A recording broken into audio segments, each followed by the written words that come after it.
दोस्तों, आज आपके सामने एक बहुत अहम मसले पर बात करने आया हूँ। मेरा नाम अफजल अमानुल्लाह है और मैं रिटायर्ड गवर्नमेंट ऑफिसर हूँ। ये जो अहम मसला है वो सारे मुसलमानों के दिमाग में भी घूम रहा है। जो ये वो है कि वक्फ एक्ट के अमेंडमेंट की बात है। तरमीम किया जा रहा है वक्फ एक्ट में।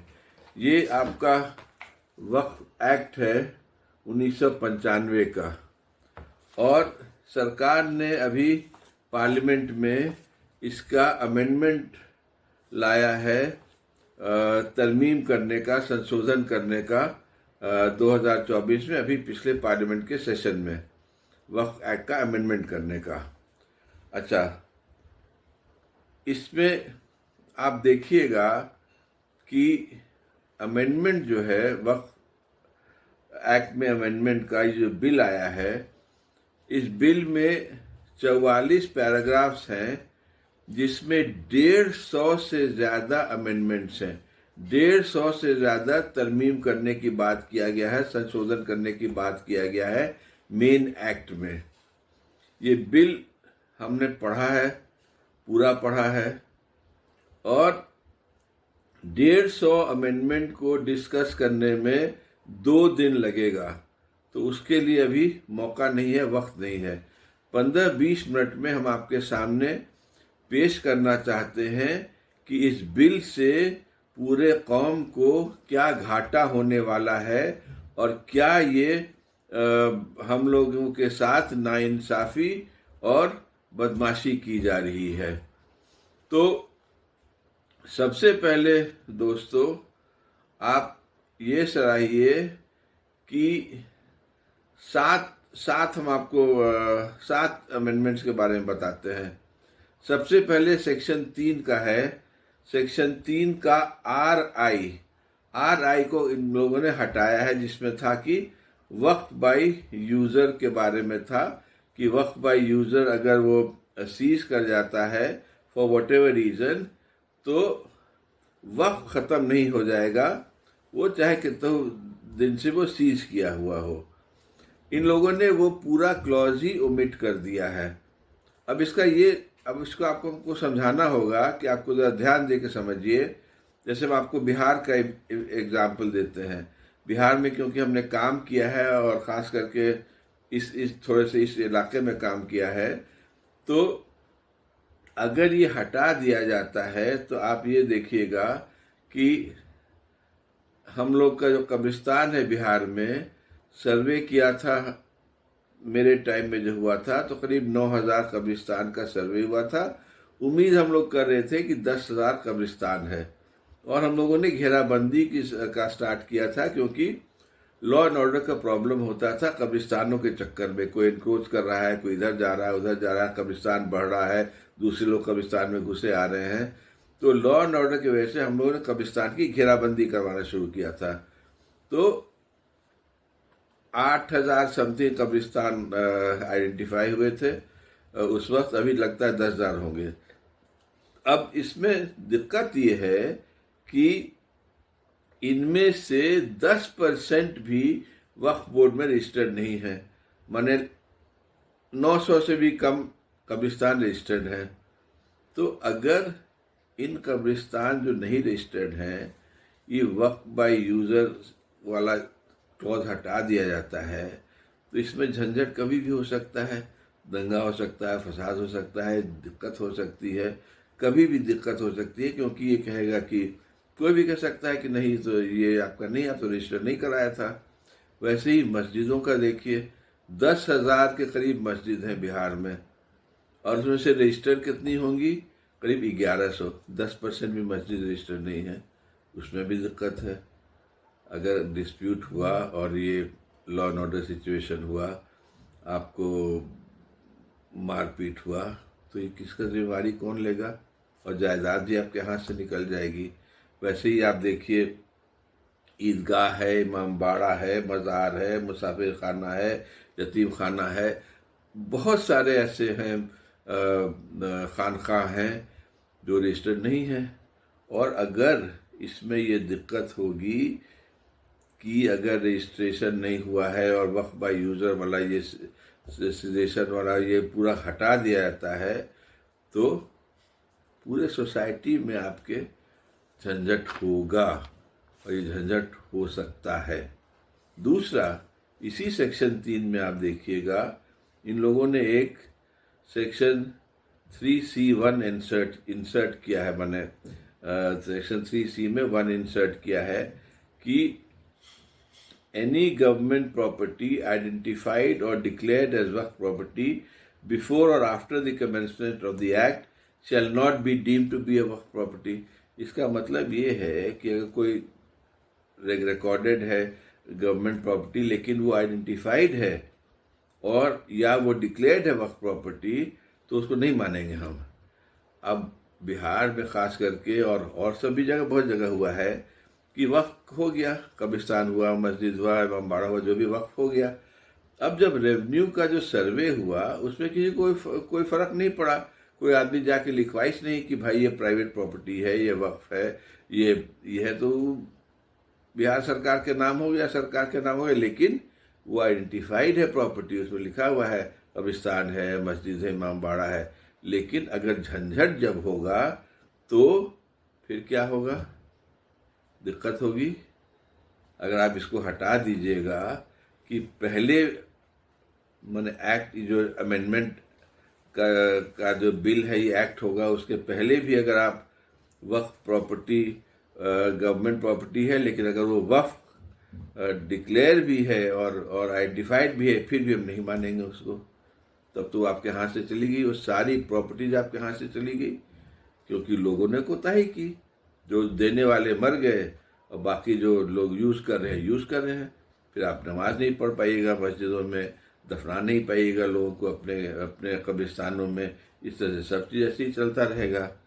इसी में सेक्शन 2 में 3C2 एक और कह रहा है कि अगर ये प्रॉपर्टी में के बारे में डिस्प्यूट हुआ कि ये वक्फ प्रॉपर्टी है कि नहीं है तो कलेक्टर साहब इसमें ये करेंगे, इंक्वायरी करेंगे। मान भी लिया कि ठीक है कलेक्टर साहब इंक्वायरी करें अगर होता है, लेकिन उसमें ये भी है कि जब तक कि कलेक्टर इंक्वायरी ख़त्म नहीं करता है तब तक इस प्रॉपर्टी को वक्फ नहीं मानेंगे। तो अगर फ़र्ज़ करिए कि आपका कोई मस्जिद में, आपका कोई कब्रिस्तान में, आपका कोई खानकाह में डिस्प्यूट खो गया और कलेक्टर साहब इंक्वायरी शुरू किए, हुआ कि आप यहाँ नमाज बंद, यहाँ दफनाना बंद, यहाँ खानकाह में जाना बंद, सब चीज़ बंद, जब तक कलेक्टर साहब अपना नहीं देते हैं कि भाई ये क्या है, इंक्वायरी नहीं करते हैं। अब कलेक्टर साहब इसको 10 दिन में करें या 10 साल में करें, इस पर कहाँ कुछ लिखा हुआ है कि इतने दिन में इनको करना है। और क्यों भाई, आप क्यों सब बंद कर दीजिएगा, हम लोग का आना जाना सब ये करना। तो ये तो हुआ 3 चीज़, आप समझ गए कि ये सारा मस्जिद, इमामबाड़ा, कब्रिस्तान, यतीम खाना, मज़ार, ईदगाह, मुसाफिर खाना, यतीम खाना, सब पर डिस्प्यूट शुरू हो जाएगा। आपकी सारी प्रॉपर्टी, ज़मीन, जायदाद छीनने की भली भांति साजिश हो गई है और हिंसा भड़काने की, पूरा समाज में टेंशन फैलाने का ये पूरा साजिश किया गया है। इसको आपको ध्यान देना होगा। चौथा है कि ये सेक्शन 40 में था, पूरा सेक्शन है कि अगर कोई प्रॉपर्टी वक्फ प्रॉपर्टी है उसकी इंक्वायरी वक्फ बोर्ड कर सकता है कि ये प्रॉपर्टी वक्फ की है कि नहीं। अब वो पूरा सेक्शन ही उड़ा दिया, उसको पूरा डिलीट कर दिया है आपके बिल में कि भाई वक्फ बोर्ड का कोई रोल ही नहीं है इसमें। तो भाई कौन इंक्वायरी करेगा? भाई वक्फ बोर्ड हमेशा से वही हुआ है और ये प्रोटेक्शन ऑफ वक्फ के लिए इम्पोर्टेंट है कि वक्फ बोर्ड ही इंक्वायरी करेगा, दूसरा कोई नहीं करेगा इसमें। तो ये भी है। 5वां है रजिस्ट्रेशन के बारे में। कहते हैं कि पहले एक्ट में था सेक्शन 36 में, जो एक्ट है उसमें था कि वक्फ जो है वो रजिस्टर करना होगा बोर्ड ऑफिस में, वक्फ बोर्ड के ऑफिस में। ठीक है भाई, 95 एक्ट में होता। अब जो बिल आई है उसमें कहता है कि अब जो वक्फ होगा उसके लिए, वक्फ के लिए आपको डीड एग्जीक्यूट करना होगा, माने आपको रजिस्ट्री ऑफिस में जाकर के उसको डीड लिखवाना होगा। ये नहीं कि आप बोर्ड ऑफिस में जाके कोई भी उसको रजिस्टर करवा दे, नहीं, वक्फ डीड एग्जीक्यूट कराना होगा। इसमें एक झंझट है, हम लोग के यहाँ तो ओरल गिफ्ट होता है, हिबा का कॉन्सेप्ट है। अब कोई आदमी मर रहा है, हुआ कि ये ज़मीन है, ये हमने दे दिया, कब्रिस्तान को दे दिया, ये मेरी ज़मीन है या जो भी है इसको हमने मस्जिद में दे दिया, ओरल गिफ्ट हो गया, वो जाके रजिस्टर हो जाता था बोर्ड में। अब हिबा का कॉन्सेप्ट ही ख़त्म कर दिया। आप मुस्लिम लॉ ही को नहीं मान रहे हैं, आप कह रहे हैं कि नहीं, वो मरा हुआ आदमी आके रजिस्टर करे पहले रजिस्ट्रार के ऑफिस में कि ये हाँ ये हमने डीड एग्जीक्यूट करे, साइन करे। कैसे हो सकता है भाई, कैसे हो सकता है? छठा ये है दिक्कत की बात है कि लिमिटेशन एक्ट लागू नहीं होता था। 107 था वक्फ एक्ट में कि लिमिटेशन एक्ट लागू नहीं होगा प्रॉपर्टी रिकवर करने में। वक्फ प्रॉपर्टी को आप कर लिया है तो लिमिटेशन एक्ट लागू नहीं होगा उसके ऊपर। आप इसको ख़त्म कर दिया। ये जो अभी अमेंडमेंट बिल है उसमें लिमिटेशन एक्ट ख़त्म हो गया है, तो अब तो कोई मैंने वक्फ प्रॉपर्टी को हड़पना धड़ल्ले से स्टार्ट हो जाएगा और होगा कि हम तो हड़पे हुए हैं इसको 20 साल से, और लिमिटेशन एक्ट तो अब लागू नहीं है, तो हड़प लिया। सातवां कि सेंट्रल वक्फ काउंसिल और स्टेट वक्फ बोर्ड, ठीक है, उसमें उसके हेड होते थे मिनिस्टर इंचार्ज जो भी होते थे सेंट्रल गवर्नमेंट के या स्टेट गवर्नमेंट के। बाकी लोग जो थे वो लोग सब मुस्लिम्स होते थे उसमें, जाहिर है, जो अलग अलग कैटेगरीज के, लेकिन सब मुस्लिम्स होते थे। अब आपने उसको बदल दिया है। अब आपने उसमें नॉन मुस्लिम्स को ले आया है, गैर मुस्लिम्स को ला करके उसमें भर दिया है। मुसलमान बहुत कम हो गए हैं, पूरा बैलेंस ही टर्न हो गया है।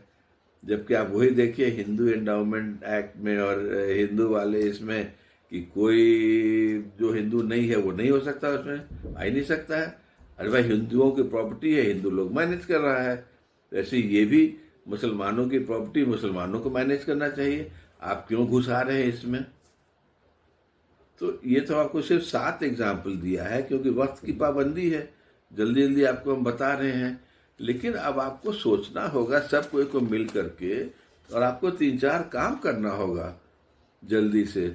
सबसे पहले तो आप लोग जहाँ जहाँ हैं अपना बना करके दल बल जो भी है अपने एमएलए को, एमपी को, लोकल रिप्रेजेंटेटिव्स को, सबको बताइए कि ये क्या, इसमें क्या दिक्कत है, इससे क्या समाज में तनाव होने वाला है, और सारी प्रॉपर्टी आपकी ज़मीन जायदाद संपत्ति सब छीनने वाली है, सब छिना जाएगी तुरंत। और डिस्प्यूट हुआ उसमें तो फंस जाएगी, तो फंस गई, अपना ख़त्म हो गया।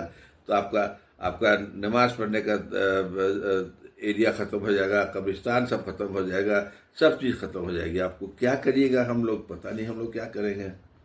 तो इन लोग को आप सेंसिटाइज करिए सबको जा करके कि इन लोग इसको टेकअप करें। दूसरे जो लोग पॉलिटिकल पार्टीज में हैं, अपने लीडर्स को बताइए कि सब दिक्कत की बात है। भाई, जो डेमोक्रेसी हम लोग की है, democracy is not the total will of the majority, नहीं है ये। Democracy is the protection of the rights of the minorities. ये ब्रूट मेजॉरिटी का डिक्टेटरशिप या मेजॉरिटी तो हमेशा आतंक ही करेगी, मेजॉरिटी का तो आतंक हमेशा रहेगा। इसीलिए डेमोक्रेसी का बेसिक फंडामेंटल है, it is not the brute majority that will impose its will, you have to protect the minorities. तो इसमें माइनॉरिटी का तो प्रोटेक्शन आप कर नहीं रहे हैं, आप तो अपना ज़बरदस्ती मेजॉरिटी वाला है। तो हम लोग कहाँ है डेमोक्रेसी, हमारा कहाँ है सेकुलरिज्म, हम लोग कहाँ है धर्मनिरपेक्षता, हम लोग कहाँ है गंगा जमनी तहजीब, सब खत्म हो जाएगी। और इस देश में 20 करोड़ मुसलमान को आप क्या करिएगा? सबका गला काट दीजिएगा, सबकी जान मार दीजिएगा, सबका संपत्ति लेके क्या करिएगा? उन लोग क्या करिएगा? उन लोग को आप क्या बनाइएगा? कुछ समझ में आ रहा है? इस पर सोचिए, अपने नेताओं को समझाइए, अपने रिप्रेजेंटेटिव्स को समझाइए। और कुछ तो मुसलमान ऐसे हैं जो हम देख रहे हैं, लिख लिख करके दे रहे हैं कि अरे भाई ये तो मुसलमान लोग अपने आप पर लाया है, अरे भाई मुसलमान लोग वक्फ का प्रॉपर्टी खाया है, तो ये तो हो नहीं था। अरे भैया, अपने घर में न सल्टाओगे? तुमने घर में कोई झंझट है तो घर ही में न रखोगे कि बाहर जाके ढिंढोरा पीटोगे? दूसरे लोग को बुलाओगे कि आओ बेटा, आओ मेरे घर में आओ, हम लोग की इज्जत लूटो, सामान लूटो, जमीन जायदाद लूटो। ऐसे भी मुसलमान हैं। तो खैर उसमें हमको कुछ बोलना नहीं है, हमको सिर्फ बोलना है कि अंतोगत्वा बाय इन द एंड सब कोई को मिल करके इस बिल को टोटली रिजेक्ट करवाना है। और अभी बहुत टाइम है, आप लोग सब मिल करके, और ख़ास करके जो मुसलमान के मजहबी और जनरल इदारे जो हैं, जो बहुत सारी तंजीमें हैं, लॉयर्स हैं, माने लॉयर्स हैं, रिटायर्ड जजेस हैं, बहुत सारे प्रोफेसर्स हैं जो जानकार हैं, सब लोग अपना बना करके एक कंप्लीट दस्तावेज, ये 150 से ज़्यादा अमेंडमेंट्स पर एक एक करके सब पर लिखिए कि ये क्यों ख़राब है, ये क्यों ख़राब है, ये क्यों गलत है, इससे क्या होगा। और अल्टीमेटली लॉ एंड ऑर्डर पूरा इफेक्ट होगा देश में, देश का पूरा माहौल बिगड़ेगा, मारकाट होगा, संपत्तियां लूटी जाएंगी, ख़त्म हो जाएंगी, अब पूरा नेशन को बर्बाद करने का ये हिसाब किताब हो रहा है। अब आगे आप लोग समझिए कैसे करिएगा, कैसे नहीं करिएगा। वो हमको जो बोलना था हमने बोल दिया। अस्सलाम वालेकुम।